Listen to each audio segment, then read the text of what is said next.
Hi everybody, welcome to my channel Frugalisama. My name's Sam and this is where I talk about all things sewing, especially dressmaking. Today is day 60 of 100 days of sewing, and today I'm going to talk about this Aida Blouse, which is a free pattern from Bernina, and it's free until the 31st of March, so if you want it you better download it now. And I'm just going to give you some hints and tips for sewing it. Found some difficulties sewing the neckline and raising the neckline as well. So if that's something that you're interested in, stay watching, and if you're new here, please consider subscribing and liking my videos. It helps YouTube show my videos to new people, and if you've been here before, thank you for watching again. So on to today's video. So when I was doing my Frugal Friday, last Friday, I spotted this blouse by Bernina called Aida. I'm going to stick with Aida rather than messing about with the name, and if it's wrong, it's wrong. And I did mention that the instructions are a little bit brief, and indeed they are. Cut out the blue one exactly how it was supposed to be cut out, and then I've made a few adaptations to it so that if anybody doesn't understand the instructions, same as me, then they can just do these little hacks. And essentially all it is changing the neckband just to make it a little bit easier, and I've actually raised the neckband as well, because as you can see on the one that Mandy's wearing, it's almost to a navel. It's not that low, but I think for some people who are a little bit more conservative, they might want that neckband raising. So I'll just stand up and show you where it is on me now.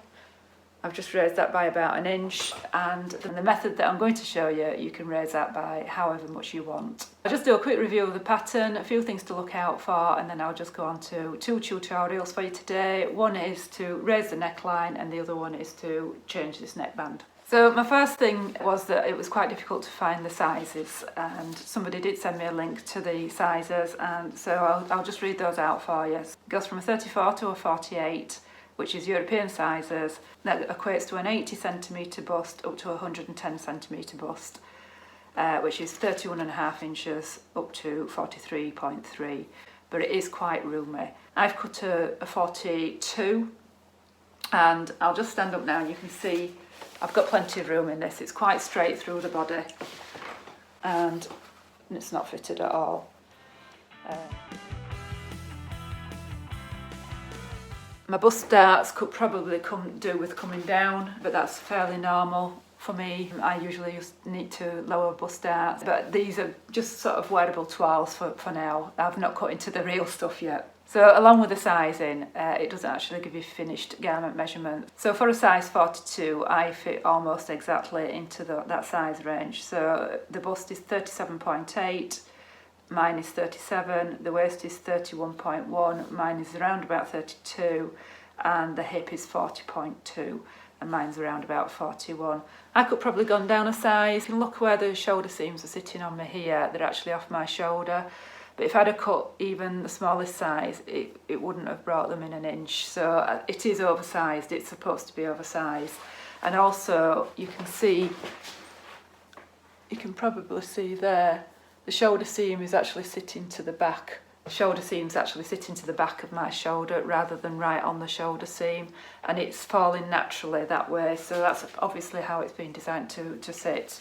Fairly small size range really, and no finished garment measurements, but it is quite roomy. So if your bust is more than 43.5 inches and your waist is more than 37 inches, you'll probably have plenty of room in this. So what I'll do is I'll measure it and I will put in the finished measurements for this, and then we will know what kind of easel we're working with. So the other thing to look out for is that there's no seam allowances. Now it does say that on the actual instructions that there's no seam allowances, so you will need to add them. It is a free PDF pattern.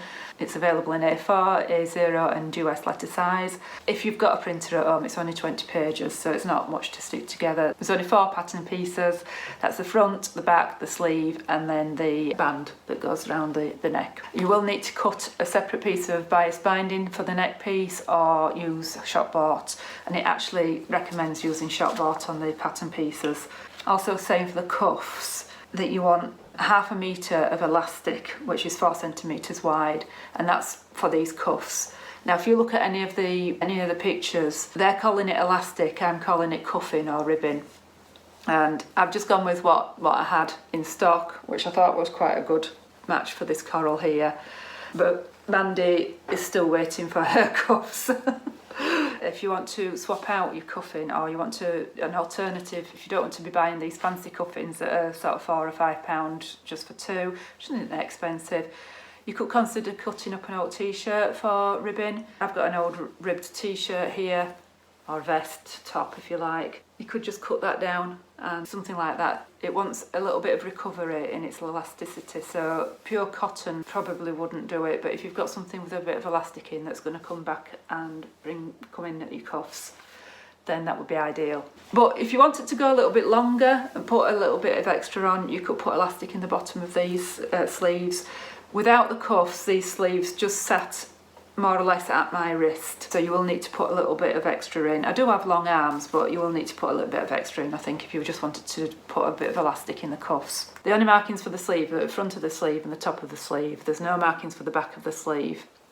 There's very few markings on this pattern at all. I would have found it a little bit more helpful if there would have been some markings at the back of the sleeve. There isn't that much ease in the sleeve, so it actually fits in quite nicely. It's not too bad. So onto the instructions. That is your instruction page. This bit here is how to print it, and your supplies and your cutting, and this bit is your instructions. It's just three lots of instructions, 1, 2, 3. So they are very brief. It does assume a fair bit of sewing knowledge really to make it. That's not to say that you can't make it if you've not got a lot of experience, because I will hold your hand a little bit and help you through. So the recommended fabric, it just says rayon. It doesn't give you any other suggestions at all. I have used rayon, which is the same as a viscose. I think we call it viscose in the UK and rayon everywhere else, or vice versa. So this is quite a lightweight rayon, and you can see how drapey and liquid it is. This one's got a little bit more body to it. I would say this was a viscose twill. You could use a silk, a nice lightweight silk. I did consider using one of my saris, my old second-hand saris, for it, but you can see my hand through that, so I think it will be a little bit see-through for that. But if you've got a silk that's got quite a lot of movement in it, like a chiffon or something like that, but obviously down to you how see-through you go, or a georgette or something like that. I wouldn't recommend cotton. Even a voile might do it if it's got a little bit of movement in it. You just want something to give you that drape in your sleeves really, but again, it's up to you. You could probably use a viscose jersey actually. There's nothing to stop you from doing that. For my next version, I've got this pink viscose crepe that I got from Lulu Designs, and that's going to, I'm waiting for some cuffs for that to come, and that's going to be my next version. So that's your fabrics. Other than the instructions being brief, I think a few things have just got a little bit lost in translation. So I'm going to read out a few things that might be a little bit confusing. Under supplies, it's asking for a fabric lining of G785. That is an interfacing, and it's asking for an interfacing on this binding piece. So I don't actually know the weight of the actual interfacing, but always match your interfacing with your fabric, weight of your fabric. So I've got this really lightweight interfacing here, which is what I've used on this one. Before I actually altered the pattern pieces, I actually made it up in this one, and that worked absolutely fine. I didn't actually bother with this one, and I'll go into that a little bit later as to why I didn't bother with that.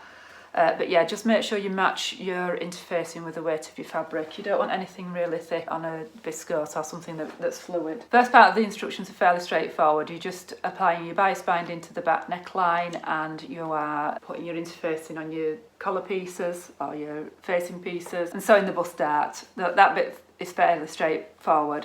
Where I ran into problems is on the second part of the instructions. So it tells you to finish the edges of the neckline with the facings, then iron the seam allowances to one side. I just couldn't make a head or tail of it. What I ended up doing was, for this one, is you've got 4 of these, so 2 for each side. One's interfaced and the other one isn't.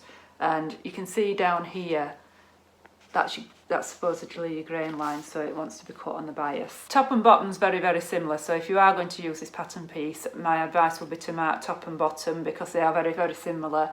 And then what I ended up doing was sewing right sides together, pressing it so you've got a seam just on to the inside, and then I just couldn't work out what it wanted me to do because it's asking you to align some markings that aren't on the pattern. There's a part on the instructions that says pin the completed facing parts according to the markings front centre, on front centre and top stitch. There's no markings. The only marking on this pattern piece is that, which is a grain line. There are no other marking pieces on there, and this is your front pattern piece, and there's no markings on there neither. So it didn't make any sense at all to me, didn't that? So what I ended up doing was replacing this pattern piece for this pattern piece. I just cut a straight strip of fabric, 3 inches wide, 16.5 inches long, and I replaced that pattern piece. I didn't see any sense at all in sewing these edges together when you could just double it over. So to get my finished piece the same width as what that finished piece was, that's what I ended up doing. So if you want to follow the tutorial that I'm going to show you, just cut yourself 2 strips on the bias. I've done it on the bias because this isn't straight, it's ever so slightly curved, as is this. So by cutting it on the bias, you can just feed it in a little bit. It'll sit neater into your neckline. You don't have to cut it on the bias if you don't want to, but that would be my advice. The curve is ever so slight, so cutting it on the bias will just get away with it and allow you to cut it wide and then just fold it in half. Like that. So once you've done your back neck binding, and it's up to you whether you do that to show or not. If you look at the actual samples on the website, the bias binding is showing, but you can do it to the inside as well, it's up to you. Doesn't really give you any guidance as to which width. I've just used a 1 inch bias binding and used that. So once you've attached your back bias binding, done your bust darts, then you will apply your neck facing before you actually sew up the shoulder seams and the side seams, and then you go on to the sleeves and the hem. I mentioned earlier that the seam allowance isn't included. It doesn't say whether the hem allowance is included or not. I assume not, but I didn't add it because it's plenty long enough without it. So without the hem allowance, I've just serged the bottom. I can show you on this one.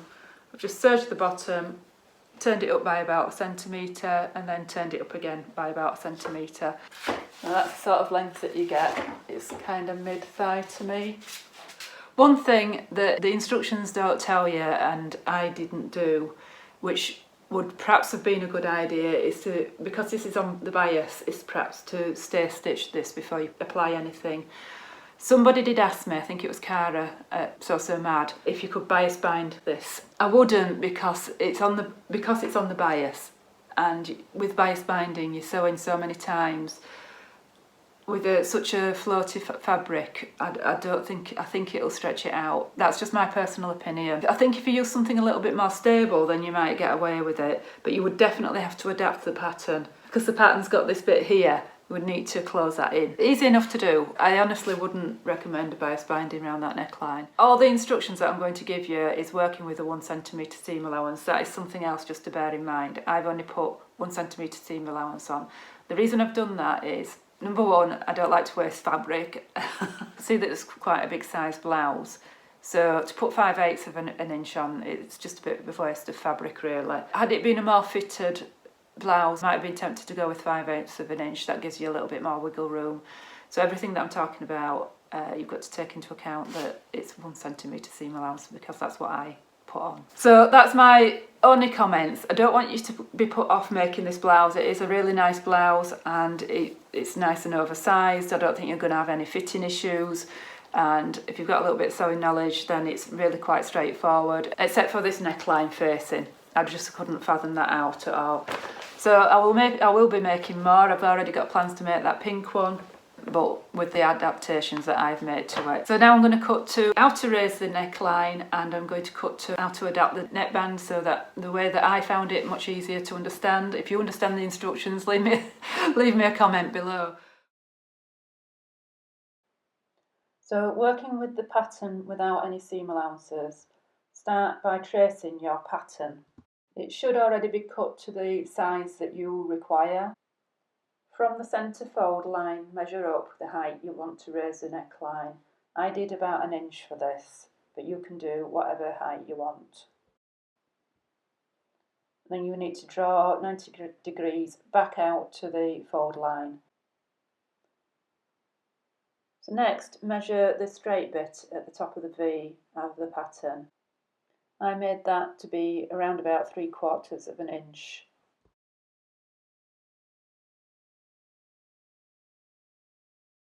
So mark that measurement now at the new height. You can see here the slight curve on that V. Here I'm just double checking that I've got the right width for that flat bit there. And then redraw your V from the shoulder seam back down to this new marking that you've made. Make sure that all your information is transferred across from the pattern piece, like your bust darts and any notches. Make sure that you erase any incorrect information and transfer everything, all your information back onto your pattern pieces, such as the name of the pattern and any fold lines that you need and your size. And then you need to go around the pattern and add your seam allowances. I've added a 1 centimetre seam allowance on this. And then you just need to cut out your pattern and you're ready to go. Start with your front bodice piece, right side up. First of all, mark a centimetre down from the bottom of this V-neck. Draw a line that goes beyond the bottom of the V-neck. Next, grab your 2 pieces of binding, which have been pressed wrong sides together, and you can place them ever so slightly above the top of the shoulder because you can trim that back later. Put the raw edges together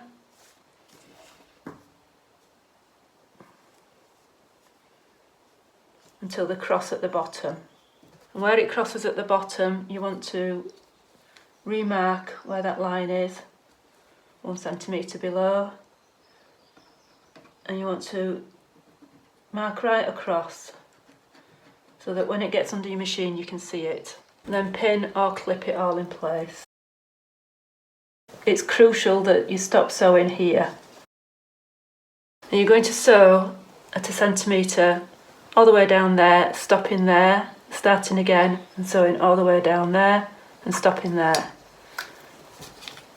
And if you want, if you're not sure, you can mark 1 centimetre in just to make sure you get that correct point. That's where you want to stop sewing. Okay, so here we are. The binding has been sewn down each side of the V at 1 centimetre, stopping at that mark. Next step is to flip it over,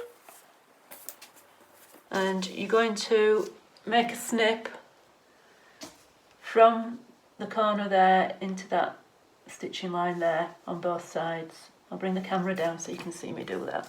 So you're snipping, making sure that this placket is out of the way. You don't want to be snipping through the placket, you just want to be snipping through the bodice at a diagonal into that stitching line on both sides. Make sure you're not going through your placket. And then you're going to take this to the iron and press these seams towards the bodice and bring these ends of these plackets to the back. So when it's pressed it will look like that, and from the front it will look like this. So you will just have this little flap poking up which needs to be tucked down under there before you press. Let's just straighten this all out. And it really doesn't matter whether your left goes over your right, that's personal choice. Or it doesn't matter to me. So take that to your ironing board, give it a really, really good press. Make sure you've got no puckers here. If you do, you might just need to go back in with your scissors and snip closer to that stitching line. Back on the right side, make sure you get your point of your iron into there so that you get it all nice and flat and even. Bit of steam won't do any harm. And you've got it all nice and crossed over. And then if you flip it over, you will see that little flap there. What you're going to be doing next is going in and sewing here, right into there, between where you stop sewing on each side. A bobber pinning if it makes you feel better. So a little bit of accurate sewing there, just to get a bit of nice neat finish. So that's it sewn there, and this is what it looks like from the front. And you just need to go in now, trim that down. Not too far because you need to go in with your overlocker, and then you can trim these shoulder seams as well. Just continue the trajectory of your shoulder seam. And if you want, you can go back in there and top stitch, and you can overlock those edges there as well. So this is it now, it's all finished. I've not top stitched it, I don't think it needs it, but I have gone down with a serger down the edges there. That's your right side. So just a quick reminder, you sew from the right side up, and you stop at the 1 centimetre marks just there, and you should just get a really nice clean finish. A lot less faffy than the original instructions. What I forgot to mention in the tutorial is to put a little bit of interfacing at the wrong side of the fabric, just there, and that will just give you a little bit of extra security when you're putting that in. And make sure that you really secure each side of those, so back stitch, go backwards and forwards, so that that's nice and secure. So that's it from me. I hope you found these hints and tips useful. Like I say, quite a straightforward pattern really, only 4 pattern pieces, and it's just that neckband that's a little bit confusing. Otherwise, quite a straightforward pattern, and I will definitely be making more of these. So thank you for watching, hope you found it useful. I will be back on Friday with a Frugal Friday. Speak to you later, bye.